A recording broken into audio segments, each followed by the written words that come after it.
মৃত্যুবার্ষিকী পালন করা জায়েজ কিনা? আমরা জায়েজ এবং নাজায়েজের দিকে আমরা যাচ্ছি না, জায়েজ এবং নাজায়েজের দিকে আমরা যাচ্ছি।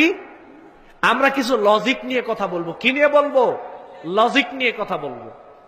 আপনার বাবা বা মা মারা গেল, আপনারা আছেন কিনা? আমার লজিকটা ভুল হলে আমাকে একটা কানে ডলা দিয়ে বের করে দিয়ে চলে যাব। জায়েজ আর নাজায়েজ আমি বলতে চাচ্ছি না, আমি একটা লজিক তুলে ধরছি আপনাদের সামনে, একটা প্রেক্ষাপট বুঝার চেষ্টা করেন। ধরেন যে আপনার বাবা বা মা কেউ মারা গেল, মারা যাওয়ার 3 দিন পরে ধরেন আপনি মানুষকে দাওয়াত দিয়ে খাওয়াইবেন। কি করবেন? মানুষকে দাওয়াত দিয়া খাওয়াইবেন। 3 দিন পরে অনেক আয়োজন করলেন, সমস্ত মানুষ আপনার বাড়িতে আসলো। ওই দিন সবাই একত্রিত হওয়ার পরে সবাই কি কাঁদবেন, দুঃখ পাবেন, না খুশি হবেন? সবাই একত্রিত হলে 3 দিনের দিন খাবার দাবার আয়োজন দেখলে সবার মন কি খুশি থাকে না বেজার থাকে? অনুষ্ঠানটা দুঃখের, অনুষ্ঠানটাই তো দুঃখকে কেন্দ্র করে, কিন্তু ওই দিন তো কেউ দুঃখ প্রকাশ করে না, সবাই দেখে গেলে সুখ প্রকাশ করে, হাসি আর খুশি। ওই মেয়ে আসে বেপর্দা হয়ে, পাতলা কাপড়ের শাড়ি পরে আসবে একদল, বেপর্দা হয়ে আসবে আরেক দল। এই যে এভাবে একটা আয়োজন, এটা কি আসলেই কি দোয়া করার জন্য নাকি আনন্দ উপভোগ করার জন্য? আমি বুঝতে পারলাম না। আচ্ছা, এলো প্রথম কথা। দ্বিতীয় কথা হলো, 3 দিনের দিন আপনার আব্বার পক্ষ থেকে যিনি মারা গিয়েছেন বা মা মারা গিয়েছেন, ওনার পক্ষ থেকে যেই খাবারটা খাওয়াচ্ছেন, এটা কি মৃত ব্যক্তির পক্ষ থেকে খাওয়াচ্ছেন কিনা? কথা বলেন না কেন? মৃত ব্যক্তির পক্ষ থেকে না? যদি মৃত ব্যক্তির পক্ষ থেকে আপনি ওই খাবারটা খাওয়ান, তাহলে ওই খাবারটা সবাই খেতে পারবে না, ওই খাবারটা সদকা। পৃথিবীতে যত আলেম আছে সমস্ত আলেম একমত, মৃত ব্যক্তির পক্ষ থেকে যা দান করা হয় তা সদকা, যা খাওয়ানো হয় তাও সদকা। এই কমিটির সভাপতি কি নাম ভুলে গেলাম, নামটা জানি কি? যুবক ভাই, আমরা নতুন প্রজন্মের উদ্যোগে মৃত ব্যক্তির পক্ষ থেকে যা খাওয়ানো হয় তা কিন্তু আপনারা খেতে পারবেন না। সদকা খাওয়ার উপযুক্ত কিন্তু আমি বক্তা না। মৃত ব্যক্তির পক্ষ থেকে যা খাওয়ানো হয় সেটা যদি আপনার ভাইও খাওয়ায়, ওইটাও সদকা। যারা সদকার উপযুক্ত না তারা সদকা খেতে পারবে।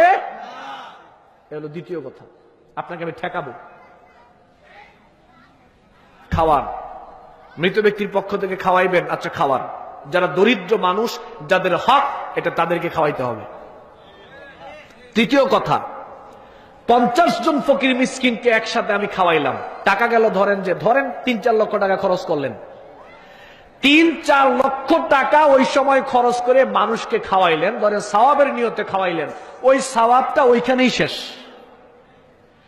এই 3-4 লক্ষ টাকা দিয়ে যদি আপনার মৃত পিতামাতার পক্ষ থেকে সদকায়ে জারিয়ামূলক কোন কাজ করে দিতেন, ওই কাজটা যতদিন জারি থাকতো আপনার পিতামাতা কবরে থেকে ততদিন সওয়াব শুধু পেতেই থাকতেন। এ ব্যাপারে কারো কোনো দ্বিমত নাই, কারো কোনো দ্বিমত নাই, করতে পারতেন। আরেকটু সামনে আগান। এবার আপনার বাপ মার জন্য আমাকে দোয়া করার জন্য নিয়ে এলেন, অনেক বড় আল্লাহওয়ালা মানুষ আমি, আমাকে দিয়ে আপনার বাপ মার জন্য, মৃত বাপ মার জন্য দোয়া করাইবেন। আমি অনেক বড় আলেম হতে পারি, কাবাগরের ইমাম সাহেব হতে পারি, কিন্তু আপনার বাপ মার জন্য যদি আমি দোয়া করি, এই দোয়াটা কবুল হবে গ্যারান্টি আছে? গ্যারান্টি নেই। কিন্তু সন্তানের দোয়া কি বাপ মার জন্য দোয়া করলে সন্তান আল্লাহ কেটে ফিরাবে? না, ফিরাবে না। সন্তান যদি বাপ মার জন্য দোয়া করে, এটা আল্লাহ ফিরাতে পারে? পারে না। আমি অনেক বড় আলেম হতে পারি, কিন্তু আপনার বাপ মার জন্য দোয়া করলে দোয়া কবুল হবে কোনো গ্যারান্টি? আপনার সন্তান হিসেবে আপনার বাপ মার জন্য দোয়া করা, এটা কি হুজুরের দায়িত্ব না আপনার দায়িত্ব? সন্তান বাপ মা মারা যাওয়ার পরে সন্তানের কিছু দায়িত্ব আছে কি নাই? মুহাম্মদ সাল্লাল্লাহু আলাইহি সাল্লামকে একজনকে জিজ্ঞেস করলেন, হাল বাকিয়া মিন বিররি আবাওয়াইয়া শাইউন আবাররুহুমা বিহি বা'দা মাউতিহিমা। রিয়াদুস সালিহিনের প্রথম খণ্ডে আছে, রাসূল সাল্লাল্লাহু আলাইহি সাল্লামকে জিজ্ঞেস করা হলো, আমার মা মারা গিয়েছে, আমার পিতামাতা মারা গিয়েছে, তাদের জন্য সন্তান হিসেবে আমার কি করণীয়, তাদের প্রতি এখন আমার কি দায়িত্ব রয়েছে?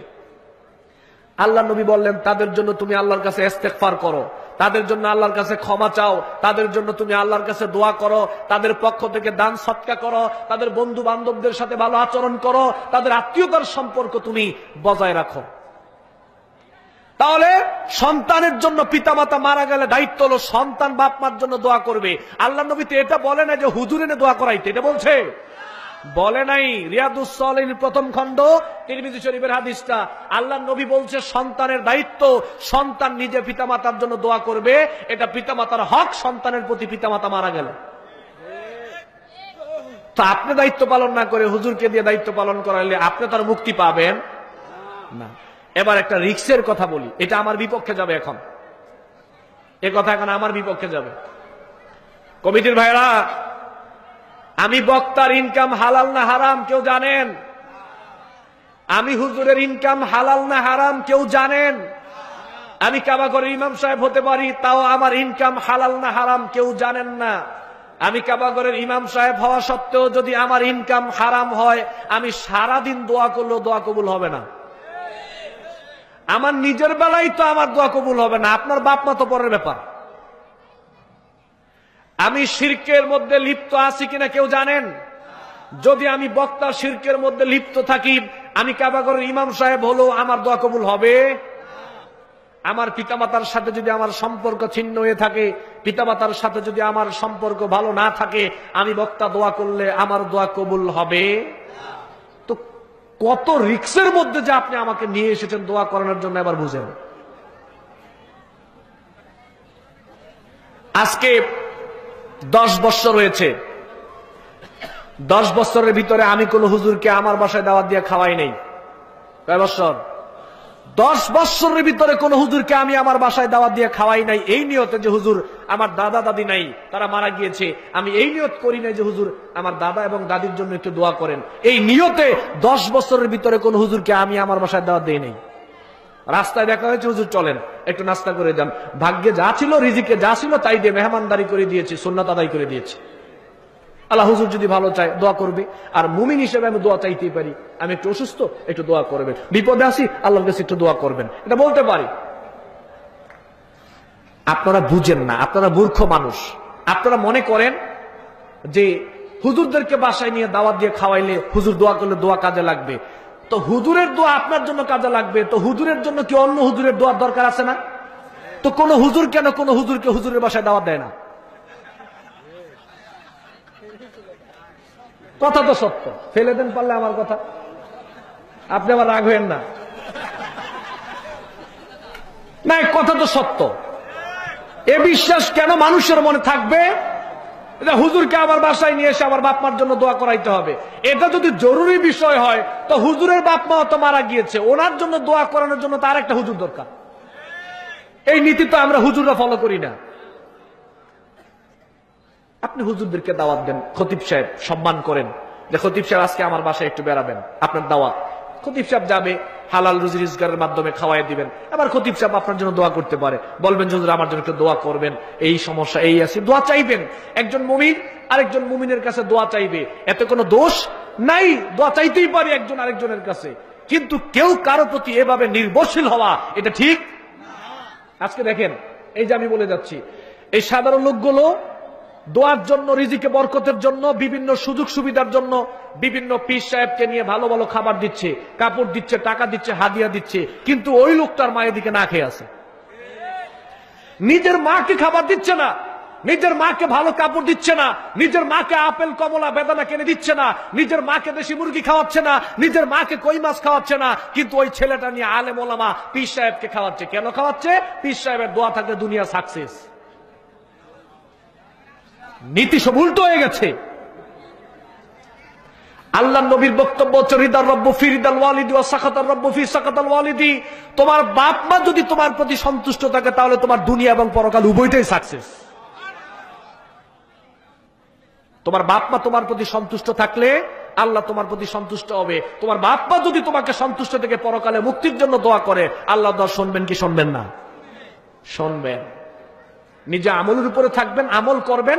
বাপ মা যদি দোয়া করে, আমল এবং বাপ মার দোয়া একসাথে হলে দেখবেন আল্লাহ পরকালে মুক্তি করে দিবেন ইনশাআল্লাহ। আল্লাহ এই কথা বলে নাই, আমি আমার বিপক্ষে কথা বলে যাচ্ছি।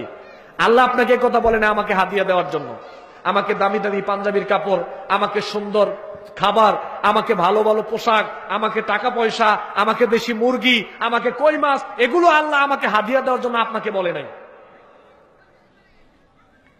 আল্লাহ আপনার উপর দায়িত্ব করে দিয়েছে আপনার বাপ মার প্রতি এই হকগুলো আদায় করার।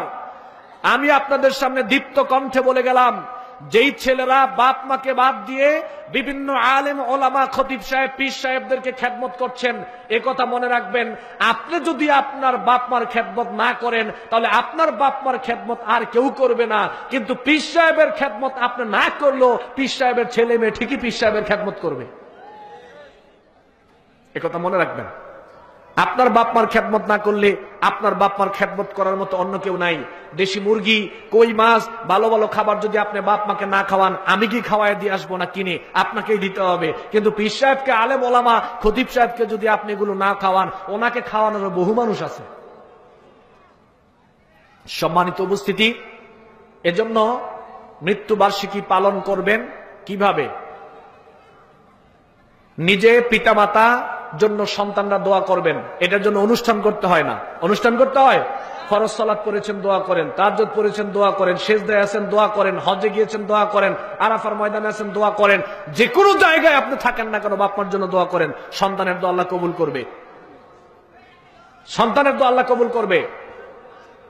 আর বাপ মার জন্য যে সদকাগুলো করবেন, এই সদকাগুলো আর উল্টো তার বদনাম। আরে শোনেন না কি বদনাম, উল্টো তো আরো বদনাম। 10 লক্ষ টাকা খরচ করে মানুষকে খাওয়াইছেন, খাবারের মধ্যে যদি একটু ভুল হয় এখান থেকে খেয়ে গিয়ে বাহিরে গিয়ে বদনাম। মানুষ তো বড় আমরা নিমুখ হারাম, পাকটা ভালো হয় না, কি খাওয়াইছে, সাইদারি ভালো হয় না, আমি কম পাইছি, বলে কি বলে না? কি দরকার ছিল এগুলো করার? ওই টাকা দিয়ে বাপ মার জন্য সদকায়ে জারিয়ামূলক কাজ করে দেন। যতদিন ওই সদকায়ে জারিয়ামূলক কাজ জারি থাকবে, বাপ মা কবর থেকে সওয়াব পাইবে কি পাইবে না? আর আপনি যত বেশি সন্তান হিসেবে বাপ মার জন্য দোয়া করবেন, দেখবেন আল্লাহ রাব্বুল আলামিন আপনার বাপ মাকে কবরে মর্যাদা সম্মান দান করবেন, পরকালে সম্মান দিবেন ইনশাআল্লাহ।